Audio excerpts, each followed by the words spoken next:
எனக்கும் அன்புமணிக்கும் உதவியாக இருக்கவே முகுந்தனை நியமனம் செய்தேன் என பாமக நிறுவனர் ராமதாஸ் கூறியிருந்தது பரபரப்பை ஏற்படுத்தி இருந்தது. தைலாபுரத்தில் நேற்று செய்தியாளர்களை சந்தித்த ராமதாஸ், அழகான ஆளுயர கண்ணாடியை ஒரு நொடியில் உடைத்தது யார்? எனக்கும் அன்புமணிக்கும் உதவியாக இருக்கவே முகுந்தனை நியமனம் செய்தேன். அன்புமணி மைக்கை டேபிளில் வீசியது என் தலையில் வீசியது போல இருந்தது. அன்புமணியின் செயல் வளர்த்த கிடா மார்பில் பாய்ந்தது போல இருந்தது. மேடை நாகரீகம் இல்லாமல் காலை ஆட்டிக்கொண்டு அன்புமணி இருந்தது சரியா? தனது தாய் சரஸ்வதி மீதே பாட்டிலை எறிந்து தாக்க முயன்றவர் அன்புமணி. பனையூரில் அலுவலகம் திறந்து இருக்கிறேன் என தொலைபேசி எண்ணை தந்து நீங்கள் இனி என்னை அங்கு வந்து பார்க்கலாம் என அன்புமணி சொன்னது சரியா? இது சரியான செயலா? மாவட்ட செயலாளர்கள் கூட்டத்தில் 8 பேர் மட்டுமே கலந்து கொண்ட போது நான் செத்து போய்விட்டேன். எனது தலைமையில் நடந்த ஆலோசனை கூட்டத்தில் பங்கேற்க கூடாது என நிர்வாகிகளை அன்புமணி தடுத்து விட்டார்.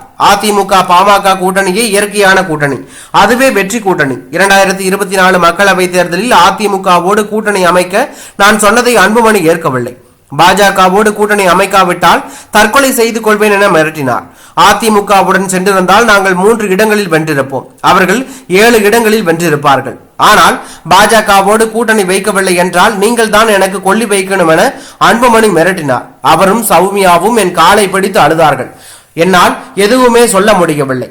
பாஜகவுடன் கூட்டணி என்று சௌமியா ஏற்பாடு செய்து விட்டார். வேறு வழியில்லாமல் சரி என்று சொல்லிவிட்டேன் என்று அவர் குற்றம் சாட்டி உள்ளது பரபரப்பையும் அதிர்ச்சியும் ஏற்படுத்தி உள்ளது.